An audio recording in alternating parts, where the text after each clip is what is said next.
All right, Mark Rogers TV, the voice of college football, breaking down the Boston College win over Wake Forest tonight. Of course, like, comment, subscribe right here at Mark Rogers TV on YouTube as we bring in a Facebook audience for one of the few times. So we're on Facebook Live with my good buddy Dan Rubin, since we are Facebook friends, but also obviously the traditional broadcast. I'll be referencing the camera here at YouTube. So whether you're on the live chat on YouTube or joining us on Facebook Live, either way, but YouTube is the main source for tonight. We got Dan Rubin on the line, who has promised, whether you're on Facebook or on YouTube, not to be too giddy tonight. But I have given Dan the approval and the allowance to be mighty giddy tonight, 41-34. Let me remind you, Dan, that it was a mere 3 years ago that we were lamenting the 3-0 game at Wake Forest 3 years ago. So we go from 3 points to these two teams, programs getting to a point where they can put 75 points on the board. Wow. Yeah, it was. It's funny. The stuff during the week and all the comments leading up to it were about how similar these two teams were, and it's funny after the fact that like you look back over this game and you look back at where the two teams were 3 years ago, and the fact that they had to build together and they recruited pretty much together, same type of program. And it's worth commendation that even though they lost the game, Wake Forest played a heck of a game, and Dave Clawson there is doing a great job of really competing and putting together a program that he can be proud of. And I think at the end of the day, that's really one of those things that are it's just a good thing for Wake Forest football and for everything that's going to be part of what they're trying to build out there. Yeah, it's fun to watch that team develop, and Dave Clawson does a remarkable job. Certainly, this has been his MO going back to his days at other programs and developing 2-win-3 programs to 8 wins, as has been the case there with Wake Forest. But this is all about Boston College, of course. Let's not give any credit to the opponent. But it was a really fun game, and actually, I've got it on DVR. I saw the scoring plays, but Anthony Brown, what did he throw, like 9 or 10 touchdown passes? Maybe 11. Yeah. I think I'm shorting him for last year, but 5 tonight. I'm going to say it this way. It's funny. At the beginning of the year, everyone said Boston College was going to have a Heisman Trophy candidate, and they were absolutely right. Anthony Brown is not the person who they thought, and everybody automatically assumed it was going to be A.J. Dillon. And you know what? A.J. Dillon had himself a heck of a game, didn't he? Had that nice 45-yard rumble at the beginning of the game for a touchdown. But Anthony Brown, this is now his second consecutive game or 2 out of the 3 games where he's just been fantastic. And he threw for 279 yards and 4 touchdowns against UMass. He only threw 2 passes against Holy Cross before they got him out of the game. And you kind of had to ask yourself, like, well, all right, we haven't really seen him under duress. We haven't really seen him play a full game since he had his knee injury last year. What can we expect out of Anthony Brown? There were actually people out there who were like, well, if Anthony Brown struggles, do we have to make a switch and go to an E.J. Perry, who played so great against Holy Cross or something like that? And then you see, this is what Anthony Brown could do. This is what it was expected of him last year. This is how he performed last year before his injury, after he had the breakout game against Virginia. And he is the right quarterback for this program. He's the right quarterback for the system. He's got the right tool at the running back position in A.J. Dillon to set him up. 71-yard touchdown pass to Jeff Smith. Another bomb of a pass and a long explosive play to Tommy Sweeney. A bomb play to Kobe White. A bomb play to Ben Glines. You realize Boston College scored 6 touchdowns and never scored when they were in the red zone. They did not possess the ball in the Wake Forest red zone at all tonight, and they scored 6 touchdowns. That's because of the play of the quarterback, and that's because of the play of the offense and how explosive they could be. And I was trying to contain my giddiness, but man, wasn't that – people look at that 3-0 game. They think of the 3-0 game and they go, well, it's Boston College. It's Wake Forest. This is what we can expect. Ha ha, look at Dave Clawson celebrating a 3-0 win. And then you get 75 points out of these two teams and explosive plays all over the field. It was so much fun to watch. It was so much fun to be a part of. It was fun to watch. And we've talked here on my show a number of times during the offseason about what Wake Forest accomplished last year, where John Wolford he went from a guy that was completely under siege, no weapons around him, no running game, no support. And Wake Forest had one of the top 15 passing offenses by all the advanced metric columns last year at the conclusion of the season that put up 55 points against an SEC team in a bowl game. And now we have Boston College joining them. We saw what A.J. Dillon did last year. We knew he was a Heisman Trophy candidate. But in looking at some of the comments after the game, Dan, on the Boston College side, they were basically saying, this is the way it's supposed to work. We have a Heisman Trophy candidate at running back. They knew that. We had an unknown in the passing game, so they loaded the box, and we made them pay for it. And that's the way it's offensive football supposed to work. Yeah, it was play action till I die. You have Dillon in the backfield, and you see Dillon can rumble off a 45-yard play or get 3 or 4 yards. And then after he had 60-something yards on his first 4 carries, Wake Forest started stacking the box and started getting in on the box and getting after Dillon. Held him to something like 8 yards, behind 8 yards over the next 5 or 6 carries. The stat was given during the game. And what you saw after that was a lot of play action rollouts. So now you have people creeping back, trying to protect against the play action pass. And now here comes A.J. Dillon again. Trying to stop A.J. Dillon. And next thing you know, there's screen passes, there's sweeps, there's different things that are complementing each other. And you're seeing the process and the product of an offense that was designed to play this way.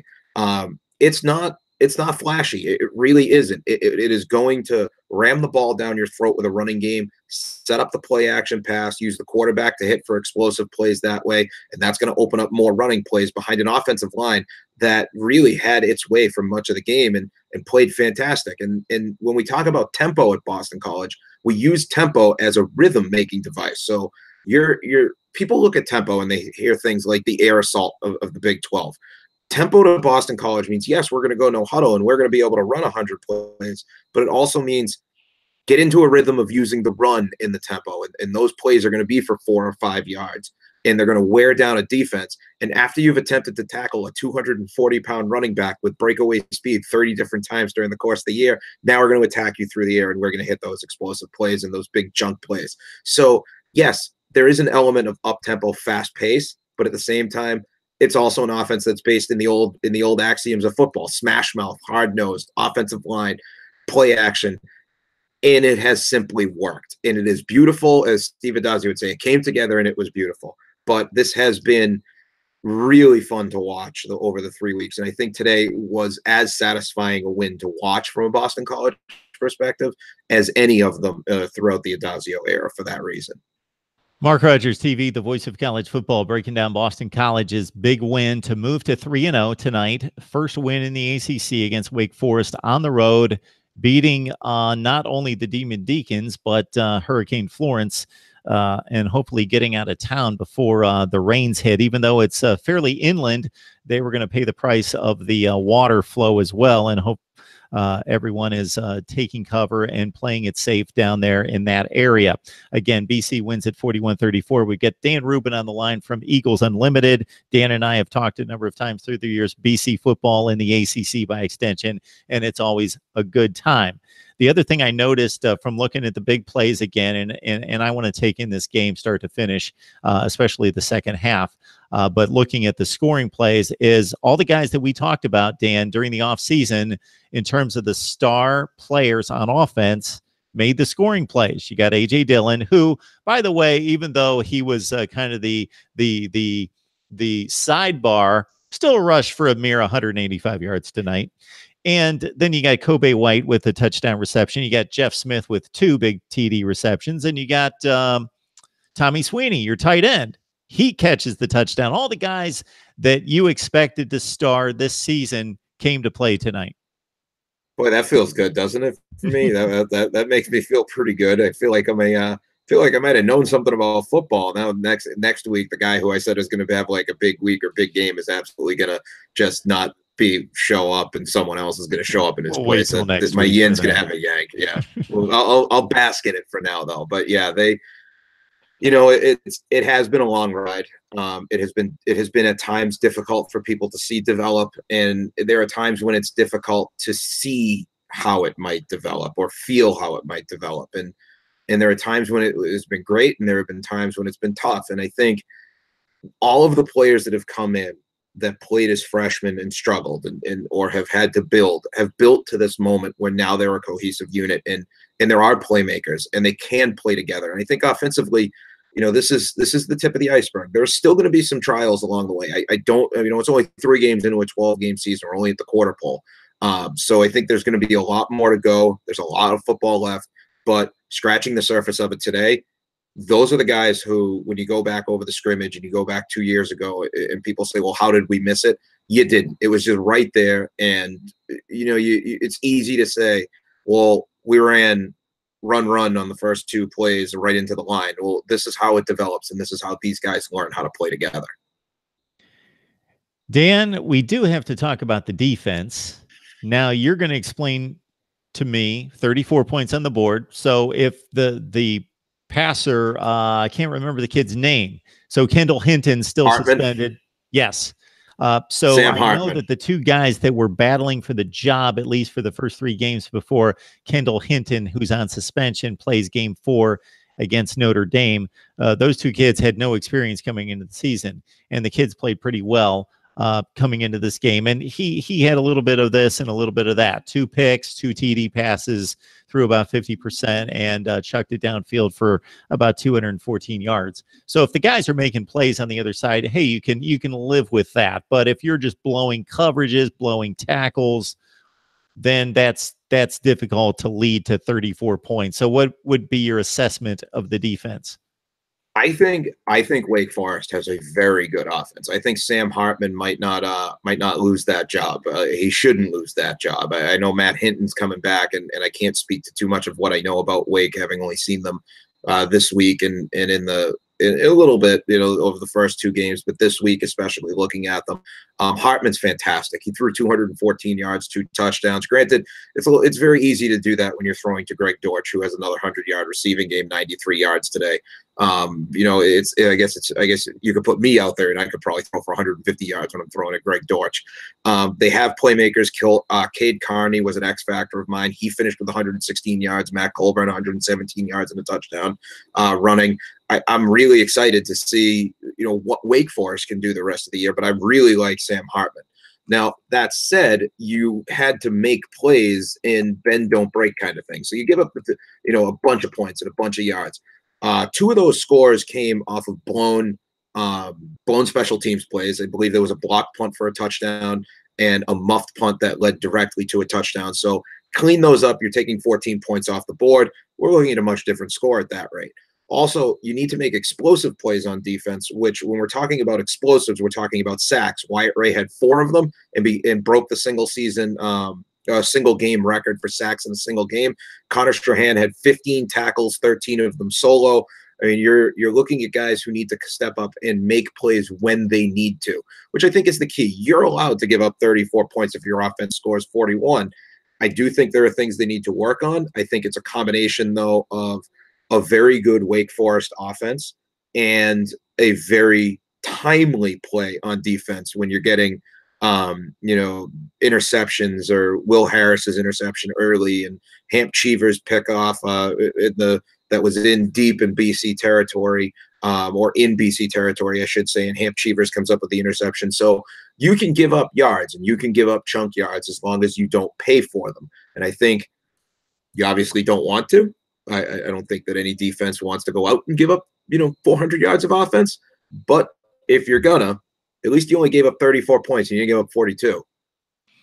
Before we move on to what could be in terms of a season for Boston College, because this was probably the first, well, it definitely was the first challenge, the first, especially being on the road in the ACC, first conference game, quality opponent that's won bowl games the last 2 years on the road, the whole deal. This will just be fun as a look back here. 3 years ago, Jeff Smith, 4 of 12 passing, 56 yards a pick. Troy Flutie in that game went 2 for 8 for 18 yards. So you had a combined quarterback play of 6 for 20 for 74 yards. Marcus Outlaw was your number one running back who ran for 62 yards. Jeff Smith ran for 44 in that game. Gonna go ahead and say Jeff Smith made the right decision moving to wide receiver. Let's just throw that out there. 145 yards receiving today in a 71-yard touchdown. He had 2 scores. I think he made the right decision. You gave up 142 yards of total offense and only 5 first downs and lost the game. That was pretty typical of BC just 3 years ago and even a year and a half ago. And it's come a long way for both of these offenses, and especially, of course, our focus on BC tonight with the 41-34 win over Wake. So over the next few weeks, well, I think there's a trip to Purdue coming up, which the Boilers have struggled, but Jeff Brom's got the program headed in the right direction. Man, you got to start to sneak in peek, look down that schedule just a little bit, Dan, and see what might be. I think it's a 5-0 start, possibly, as you get into a big game. I haven't looked at it, but I know that I saw the first 5 look like you're going to be the favorite before you get into the teeth of the schedule. You know, I don't see, and I'm going to come out and say it. I don't see why at the end of this weekend there isn't a number next to Boston College's name after today. They should. I mean, they were 28th in one of the polls, 30th. They should be ranked, and I'll go ahead and say that if they're not, then they have a reason to have a chip on their shoulder, because they belong in the top 25 right now. I think that number is only going to get smaller, larger, I don't know what the right term is there. I think I could say smaller number over the next couple of weeks. Now, the trip to Purdue is really interesting because it's a Big Ten school. Purdue went to a bowl last year. I think they're better than an 0-2 start. I think they played very well against Northwestern. I was actually watching that game. And I don't think the Eastern Michigan loss, despite coming to a MAC team, is indicative of the way Purdue can play. And I'm really interested to see how they play this weekend, because I think they're better than an 0-2 record. So I'm not taking that game lightly by any stretch. But then after that, you have Temple, who lost to an FCS Villanova team, and you could very easily be looking at a 5-0 start, going back down to Tobacco Road to take on NC State, or back down to North Carolina. And then as things start to develop and you start to look at some of these teams, if you hit your stride 5-0, beat NC State down there, which is a tough place to play, and BC has historically not. They've struggled down there at times. There you're looking at a potential 5-1, 6-1 start. You're going into that Miami game with a lot of momentum. And that Miami game, I mean, we know that Malik Rozier has trouble, to say the least, and he's had trouble, and he's facing a secondary that likes to pick off passes.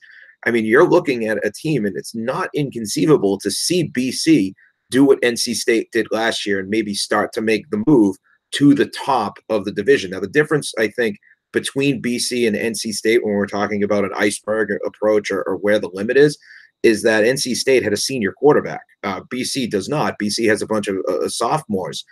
So there is an incredibly high ceiling. But I also know, from having sat in press conferences, gone to media availabilities, I do think, as I'm looking at the schedule, I love looking ahead, and I see the potential in this team to win any one of these games. But I also know that you have to focus on being 1-0 just for this week. So BC has been 1-0 3 times.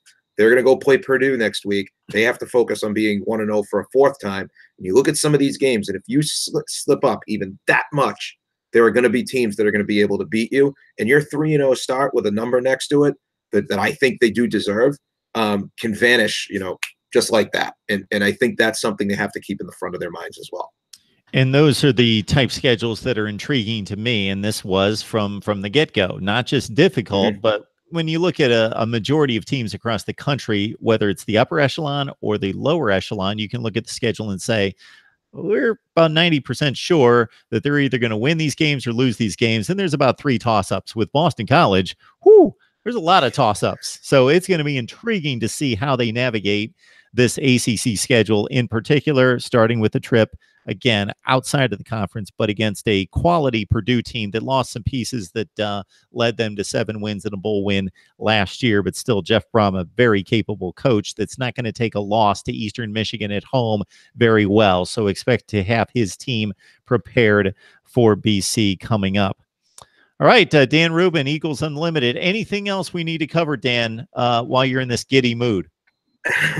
I do just want to throw out there 25,000 people were at today's game with the time change. I know that based off of everything that's going down in North Carolina and the outer bands were stretching in. Like you said, it's 200 miles inland, which honestly is the difference from Boston to New York City. To give people a perspective of how big North Carolina is. But at the same time, 25,000 people showed up to that game, and I know that they're going to be in for a wild ride in North Carolina over the next day or two. So just do want to extend, very best to everybody, and hope that everybody on the other side of this weekend comes through safely and comes through, gets to enjoy next week, because this week I know is going to be pretty challenging for the Tar Heel State. Yeah, absolutely. They mentioned it near the end of the broadcast as some of the fans were heading to the exits after Wake Forest was not able to come back, that even at that place in the state, and Dan gave us a geographical look at it, 2 and 3 hours away from where the storm is really going to hit. They're not going to be hit by the winds and that portion of the storm, but just the mere rain. And we're hearing that the scope of the storm in terms of size and also the pace of the storm, unfortunately being slow, is going to hover over the area and just dump so much rain on the entire state, or the majority of the state, that even there, away from the center of the storm, they're expecting like 10 inches of rain, which obviously can do severe damage to property and put people in harm's way as well. So, yes, our best to the folks down in the Carolinas. I reiterate what Dan has to say. I know a lot of folks down there and have been in contact with a number of them throughout the week to stay safe and do everything that they possibly need to do to stay out of harm's way. Dan, we will let you enjoy the rest of the evening at 3-0. I will take it. Want to know for the third week. That's the way I'm phrasing it. I'm very happy. I'm very excited for this team, and I'm very happy, for the coaches and players who they are really a dedicated group, and I can't stress that enough. Conversations with them have been fruitful and forthcoming, and they've earned this, and I hope they get to enjoy this a little bit, heading into the weekend, and hope to get to watch some football on Saturday from their perch at 3-0. All right, Dan. Thanks so much. Thank you.